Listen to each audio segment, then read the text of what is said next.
Grab a playbill, it has some information in there. Okay. All right, the intermission is over. To Build a Fire continues. The man took a chew of tobacco and proceeded to start a new amber beard. Also, his moist breath quickly powdered with white his mustache, and his eyebrows and his lashes. There did not seem to be so many springs on the left fork of the Henderson, and for half an hour the man saw no signs of any springs. And then it happened. At a place where there were no signs, where the soft, unbroken snow seemed to advertise solidity, the man broke through. It wasn't deep. He only wetted himself halfway to the knees before he floundered out to the firm crust. But he was angry. He cursed his luck aloud. He had hoped to get into camp with the boys at 6 o'clock, and this would delay him an hour, for he would have to build a fire and dry out and then get going again. This was imperative at that low temperature. He knew that much. He had to dry his footwear. And he turned aside to the bank, which he climbed. On top, tangled in the underbrush about the trunks of several small spruce trees, was a high water deposit of dry firewood, sticks and twigs principally, but also larger portions of seasoned branches and fine, dry, last year's grasses. He threw down several large pieces on top of the snow. This served for a foundation and prevented the young flame from drowning itself. The flame he got by touching a match to a small shred of birch bark that he took from his pocket.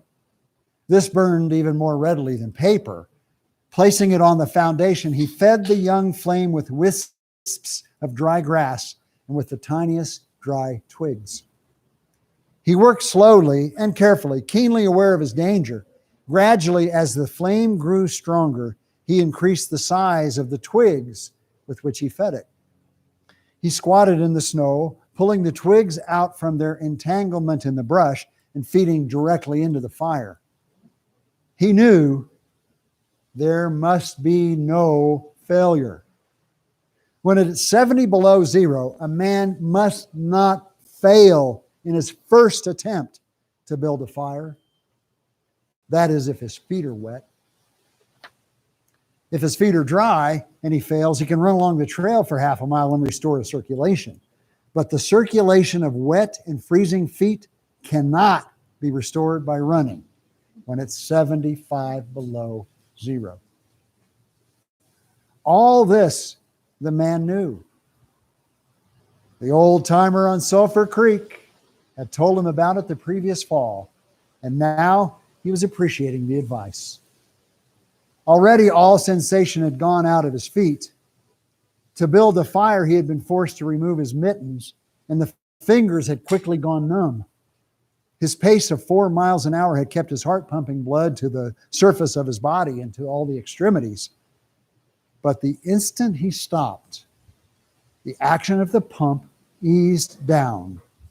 The cold of space smote the unprotected tip of the planet, and he, being on that unprotected tip, received the full force of the blow. The blood of his body recoiled before it. The blood was alive like the dog, and like the dog, it wanted to hide away and cover itself from the fearful cold.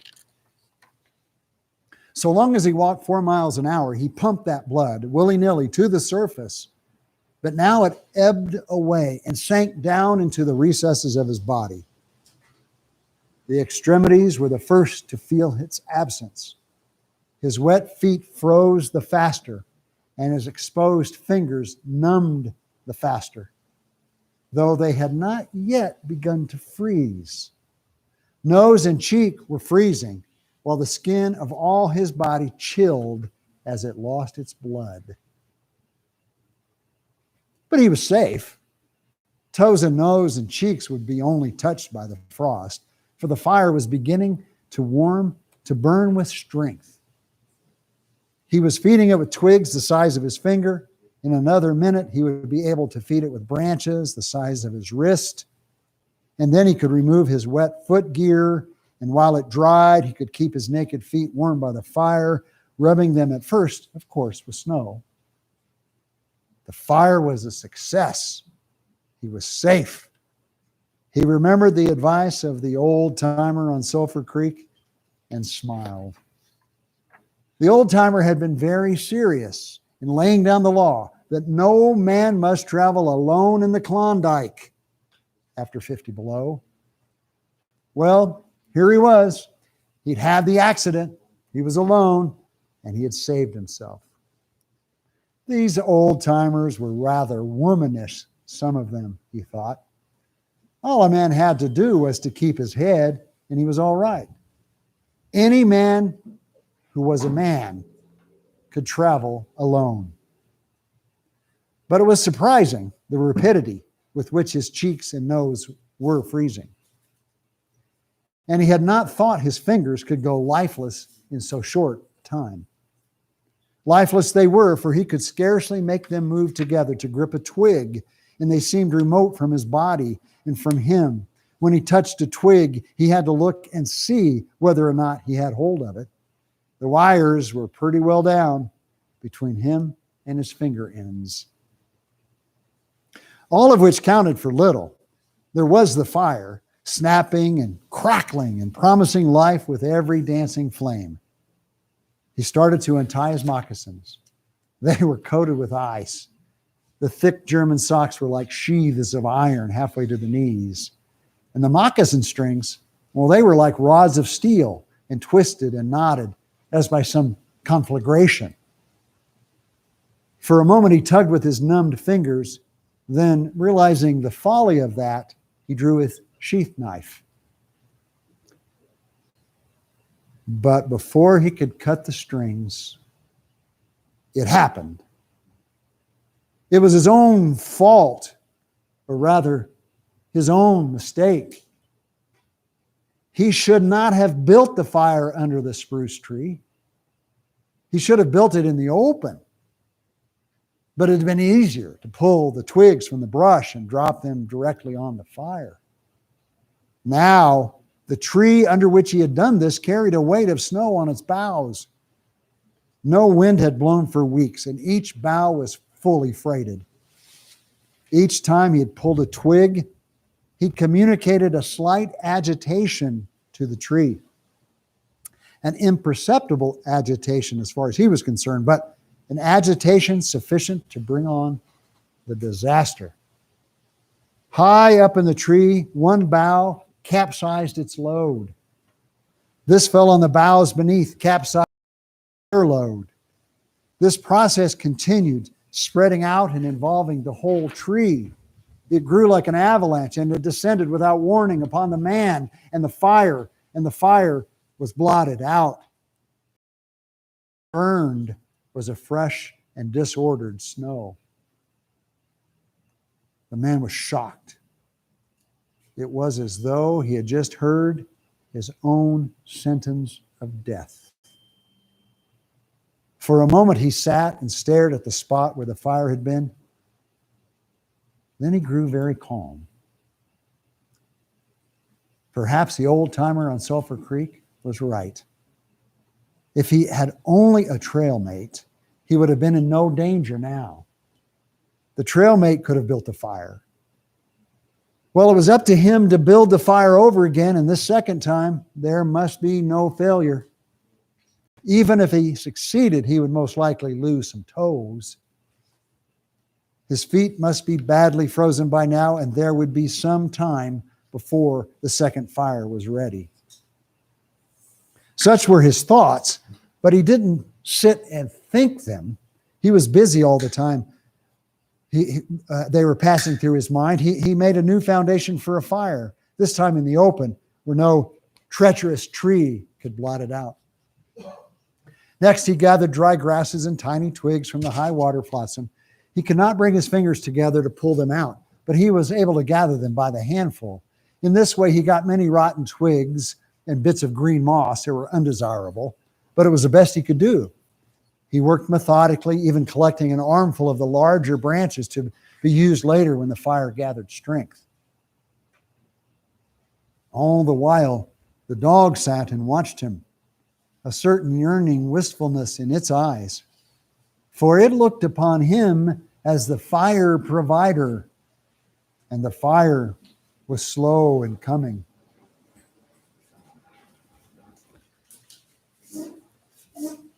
When all was ready, the man reached in his pocket for a second piece of birch bark. He knew the bark was there, and though he could not feel it with his fingers, he could hear its crisp rustling, and he fumbled for it.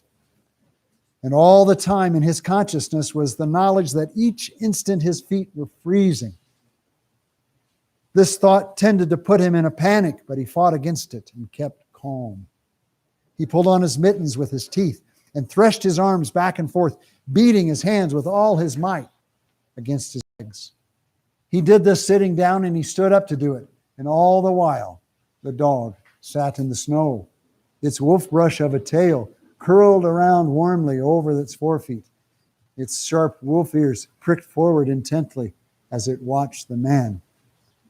And the man, as he beat and threshed with his arms and hands, felt a great surge of envy as he regarded the creature that was warm and secure in its natural covering.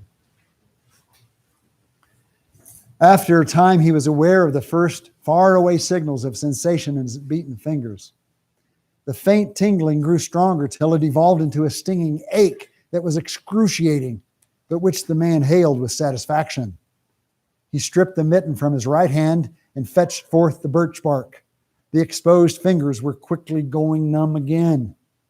Next, he brought out his bunch of sulfur matches, but the tremendous cold had already driven the life out of his fingers. In his effort to separate one match from the others, the whole bunch fell into the snow. He tried to pick it out of the snow, but failed. The dead fingers could neither touch nor clutch. He was very careful. He drove the thought of freezing and nose and cheeks out of his mind, devoting his whole soul to the matches. He watched, using the sense of vision in place of that of touch, and when he saw his fingers on each side of the bunch, he closed them. That is, he willed to close them, for the wires were down and the fingers did not obey. He pulled the mitten on the right hand and beat it fiercely against his knee. Then with both mittened hands, he scooped the bunch of matches along with much snow into his lap. Yet he was no better off. After some manipulation, he managed to get the bunch between the heels of his mittened hands. In this fashion, he carried it to his mouth. The ice crackled and snapped when by a violent effort he opened his mouth.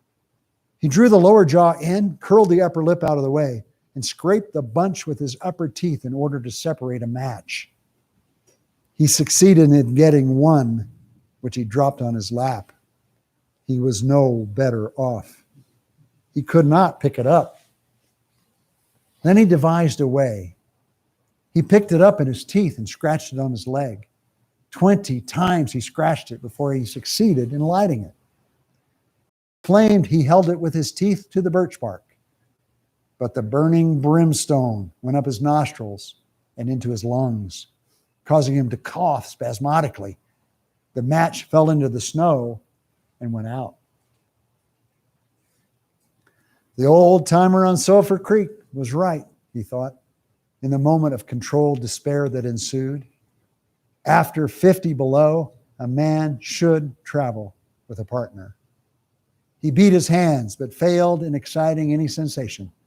Suddenly he bared both hands, removing the mittens with his teeth. He caught the whole bunch between the heels of his hands.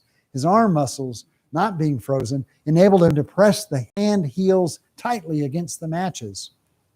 Then he scratched the bunch along his leg. It flared into flame. 70 sulfur matches at once. There was no wind to blow them out. He kept his head to one side to escape the strangling fumes and held the blazing bunch the birch bark. As he so held it, he became aware of sensation in his hand. His flesh was burning. He could smell it. Deep down below the surface, he could feel it. The sensation developed into pain that grew acute. And still he endured it, holding the flame of the matches clumsily to the bark that would not light readily because his own burning hands were in the way, absorbing the flame. At last, when he could endure no more, he jerked his hands apart. The blazing matches fell sizzling into the snow. But the birch bark was alight. He began laying dry grasses and the tiniest twigs on the flame. He could not pick and choose, for he had to lift the fuel between the heels of his hands. Small pieces of rotten wood and green moss clung to the twigs, and he bit them off as well as he could with his teeth. He cherished the flame carefully and awkwardly. It meant life, and it must not perish. The withdrawal of blood from the surface of his body now made him begin to shiver, and he grew more awkward. A large piece of green moss fell squarely on the little fire. He tried to poke it out with his fingers, but his shivering frame made him poke too far, and he disrupted the nucleus of the little fire. The burning grasses and tiny twigs separating and scattering. He tried to poke them together again, but in spite of the tenseness of his effort, his shivering got away with him, and the twigs were hopelessly scattered. Each twig gushed a puff of smoke, and went out. The fire provider had failed. As he looked apathetically about him, his eyes chanced upon the dog, sitting across the ruins of the fire from him in the snow, making restless, hunching movements, slightly lifting one forefoot and then the other, shifting its weight back and forth on them with wistful eagerness. The sight of the dog put a wild idea into his head.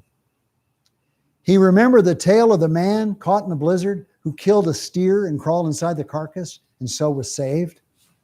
He would kill the dog and bury his hands in the warm body until the numbness went out of him. Then he could build another fire. He spoke to the dog, calling it to him, but his voice was strange. It frightened the animal, who had never known a man to speak in such a way before. Something was the matter, and its suspicious nature sensed danger. It knew not what danger, but somewhere, somehow, in the brain arose an apprehension of the man. It flattened its ears down at the sound of the man's voice, and its restless, hunching movements and the liftings and shiftings of its forefeet became more pronounced